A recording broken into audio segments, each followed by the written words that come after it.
दोस्तों, railway NTPC 2014 में जितने भी अर्थशास्त्र से क्वेश्चन पूछे गए हैं, अर्थव्यवस्था से क्वेश्चन पूछे गए हैं, वो टोटल मैंने 20 क्वेश्चन आपके लिए एमसीक्यूज़ के तौर पे तैयार किया है। चलिए उसके एमसीक्यूज़ को देख लेते हैं। प्रीवियस क्वेश्चन है 2014 के, और वर्तमान में अभी एनटीपीसी के एग्ज़ाम चलने वाले हैं, उसके लिए काफ़ी खास हो जाते हैं अलग से टॉपिक छाट करके, यानी अर्थशास्त्र से जितने भी क्वेश्चन पूछे गए थे। तो पहला ही क्वेश्चन हमारा आपके सामने, भारतीय रिजर्व बैंक की राष्ट्रीयकरण कब हुआ था? तो इसके उत्तर आप लोग कमेंट बॉक्स में ज़रूर दीजिएगा, ठीक है। दीजिए कौन से होंगे, 1947, 1949, 1959, 1945। कौन से उत्तर हो जाएंगे? D option. अगला प्रश्न जो है आपके सामने है कि सेल की स्थापना कब हुई थी?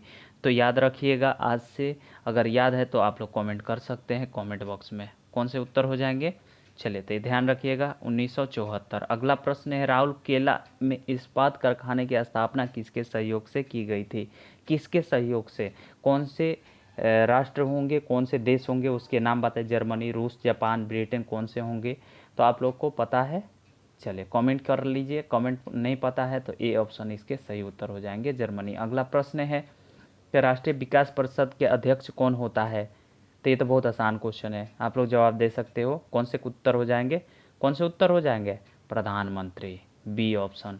बिल्कुल बी ऑप्शन सही है। अगला प्रश्न देखते हैं। अगला प्रश्न देख पा रहे हैं आप सभी कि विश्व बैंक की उधार ऋण देने वाली खिड़की किसे कहा जाता है? कौन से बैंक को कहा जाता है? तो अंतर्राष्ट्रीय विकास संघ को कहा जाता है। अंतर्राष्ट्रीय विकास संघ को ऋण देने वाली या उधार देने वाली खिड़की के नाम से भी जाना जाता है। अगला प्रश्न है कि ब्याज दर की नीति किसके तहत आती है? बाजार ब्याज दर की नीति किसके तहत आती है? तो औद्योगिक नीति के अंतर्गत आती है, मौद्रिक नीति के अनुसार आती है। सी ऑप्शन इसके सही हो जाएंगे। अगला प्रश्न जो है कि अब तक कुल कितने वित्त आयोग अपनी सिफारिश दे चुके हैं? कितने वित्त आयोग जो है सिफारिश दिए हैं? तो याद रखिएगा मैक्सिमम वाला आंसर होगा, यानी कि 12 वित्त सिफारिश अभी तक दिए जा चुके हैं। अगला प्रश्न है, भारत की पहली मानव विकास रिपोर्ट कब जारी की गई थी? ये क्वेश्चन काफ़ी खास है, आप लोग याद रखिएगा। पहला विकास रिपोर्ट जो है 2002 अप्रैल में दिया गया था। अगला प्रश्न है जो है, भारत में गठित सबसे पहली सहकारी बैंक समितियाँ कौन सी थी? तो याद रखिएगा साख समितियाँ थी। कौन सी थी? साख समितियाँ। अगला प्रश्न देखते हैं, ब्याज दर की नीति किसके अंतर्गत आती है? ब्याज दर की नीति किसके अंतर्गत आती है? सवाल इजी है, जवाब दे सकते हो आप। तो याद रखिएगा मौद्रिक नीति के अनुसार आती है। अगला प्रश्न देखते हैं, बताना है आप लोग को।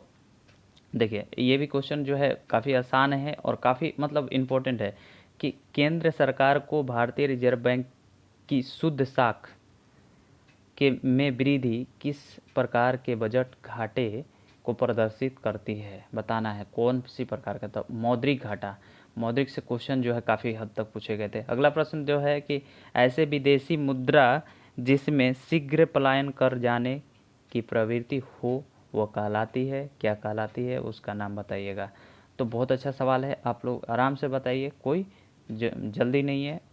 तो ध्यान रखिएगा शीघ्र वाला क्वेश्चन हो गर्म मुद्रा, याद रखिएगा गर्म मुद्रा। अगला प्रश्न जो है देखते हैं, देखिएगा इंडिया ब्रांड इक्विटी फंड की स्थापना कब की गई थी? कब की गई थी? जल्दी से बताएंगे कौन से इसके उत्तर सही होंगे। इंडिया ब्रांड इक्विटी फंड की स्थापना कब की गई थी? तो इसके उत्तर हो जाएंगे 1996। 1996 याद रखेंगे। इंडिया ब्रांड इक्विटी फंड की स्थापना कब की गई थी? 1996 को।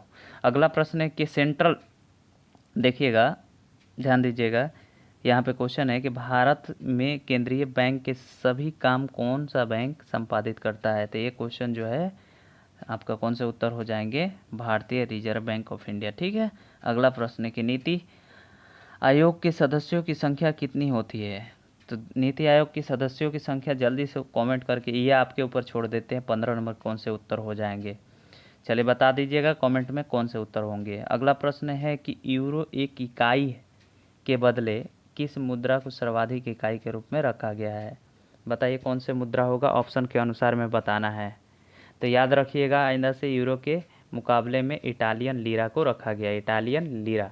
आर्थिक विकास की माप के लिए कौन सी बेहतर माप है? बताइए कौन सा बेहतर माप है?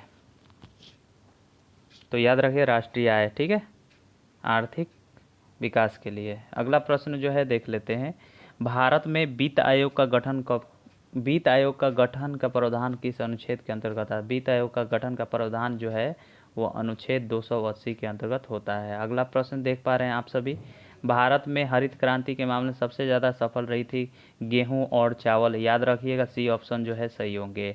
अगला प्रश्न जो है, भारत की राष्ट्रीय आय का आंकलन कौन करता है? जल्दी से बताएंगे, भारत में राष्ट्रीय आय का आंकलन कौन करता है? तो जल्दी से बताएंगे इसके उत्तर क्या होंगे। ये भी आपके ऊपर में डिपेंड करता है, 20 के क्वेश्चन का उत्तर देना है। इससे पहले जो क्वेश्चन पूछे हैं उसका भी उत्तर आपको कमेंट में करके देना है, यानी 20 का उत्तर ऐसे आंसर करके दे देना, ठीक है। चले, 20 क्वेश्चन था 2014 के पूछे गए एग्ज़ाम में एनटीपीसी के। और आज के क्लास में बस इतना ही। आप लोग का अर्थव्यवस्था जो है करीब करीब टॉप क्वेश्चन जो है आपको कराते हुए चले हैं, प्लेलिस्ट में डाल दिए जाएंगे, सारे के सारे एक जगह पे प्लेलिस्ट में कर दिए जाएंगे। आप लोग चाहें तो पीछे वाले वीडियो नहीं देखें तो देख सकते हैं जाके, ठीक है। और अगले क्लास से आप लोग का स्टार्ट होगा साइंस के क्वेश्चन। तो साइंस वाले क्वेश्चन को आप लोग अच्छे तरीके से पढ़ेंगे, उसके एमसीक्यूज लगाएंगे, कमेंट करके एमसीक्यूज लगा सकते हैं, A option, B option, C option, इस तरह से, ठीक है। चलिए उसके जवाब जरूर देंगे।